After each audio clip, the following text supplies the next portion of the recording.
you here. One of the very last days we're probably gonna get here in the fall in upstate New York, where it is this beautiful. It's like 65 degrees out, light wind, got some leaves around, and it's just absolutely beautiful out here.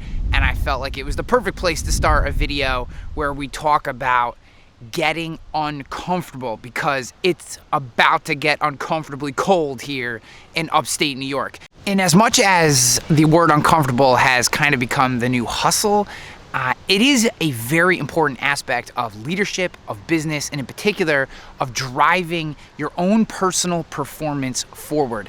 And the idea of getting uncomfortable with being uncomfortable is something that I'm coming across more and more. I'm reading a tremendous book from Robert Greene called Mastery, and it's a very thick, very dense read, lots of examples, lots of case studies, well worth the investment in your time. But in that book, he highlights Stoics, Renaissance painters, suffragists, civil rights activists, inventors, some of the most brilliant people in the history of the world who've mastered the craft in which they work in.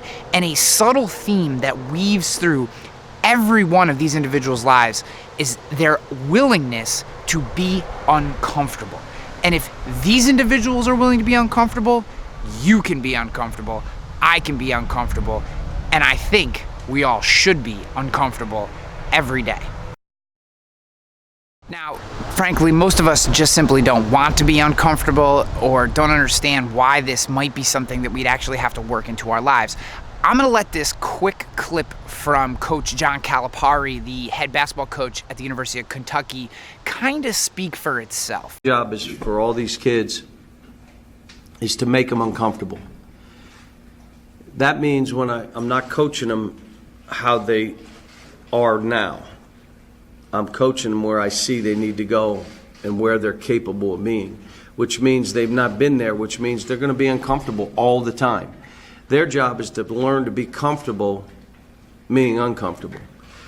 We have to set up situations where they struggle, so they have to deal with it. We have to set up situations where they're feeling pain, whether it be conditioning or anything else we do, taking them to limits, because it's the only way they learn about themselves. That is not acceptable down here.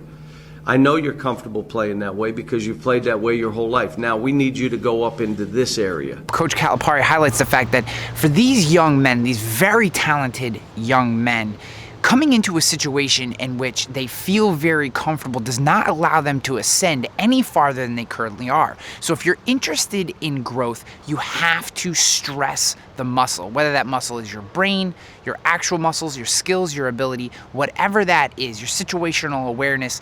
These things have to be stressed, and there's all different ways to do that. But the idea of being uncomfortable is not going to come naturally to most of us. And for some of you, as I know because at different times in my own life, this has absolutely been the case, creating situations in which you actually are uncomfortable is almost difficult because your job may be very mundane, very routine, and it may not actually in any way create stress or a situation that challenges you to be better than you currently are. 3 quick things about the idea of being uncomfortable, and if you should even consider this as a part of your own peak performance that you should implement into your life. And the first is that you have to have a growth mindset. There's no reason to put yourself in uncomfortable situations. There's no reason to embrace the idea that you need to be uncomfortable if you don't have a growth mindset. Like if you're not trying to advance your career or your life or your own just well-being or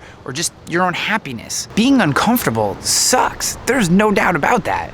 But what you're hoping is that really crappy part, the uncomfortableness puts pressure on you. It forces you to grow. It forces your mind to expand, your body to expand, your skills, your experience, all that stuff.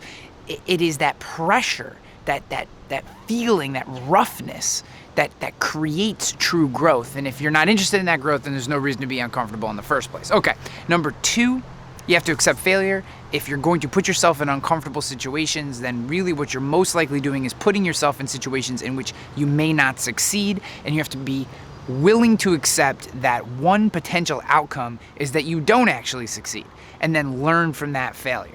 So if you're not willing to accept failure, if you don't have it in you to fail, then this might not be the right path for you. The third and final is that you have to let go of your ego. You have to let go of that part of you that thinks everyone is attacking you, that you're always right, that everyone's out to get you.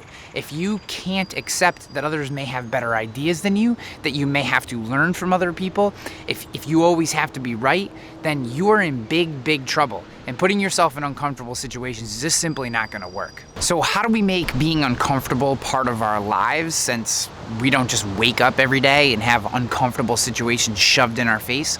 Well, something I do is I take cold showers. I've talked about cold showers on the show before. They're very in style right now.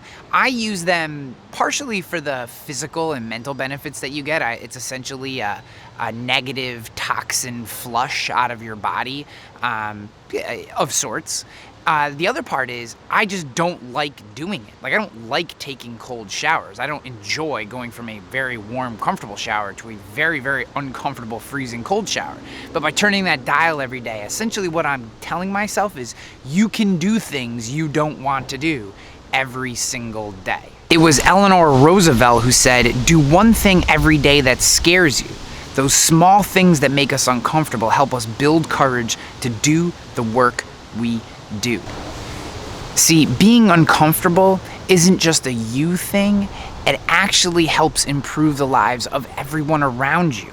Because instead of waiting to have a big blow up with your spouse or your partner, you address that small microaggression that they came at you with when they questioned the fact that you leave too many pairs of shoes by the door immediately, either by just doing the thing they wanted to do or explaining why it bothered you that they said that. But what you didn't do was take the comfortable route and just avoid it and let any resentment or negativity or hostility towards that person build up.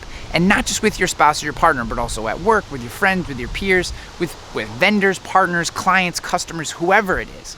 By practicing being uncomfortable, you're willing to intervene in situations that normally you would have avoided so that you could have remained comfortable and taken that small little bit of uncomfortableness, dealt with the problem, and ultimately had a more successful and meaningful communication with whoever that individual was.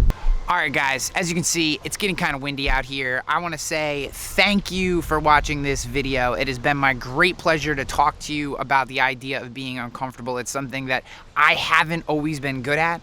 I'm classically an excuse maker, and I've had to work very hard at just dealing with things up front and dealing with that little bit of uncomfortableness in order to ultimately have more successful and happy relationships. It's something I struggle with, and if you struggle with it too, I hope this video helped. If it did, like, subscribe, comment, share. I love you for watching this video. I'm out of here. Peace!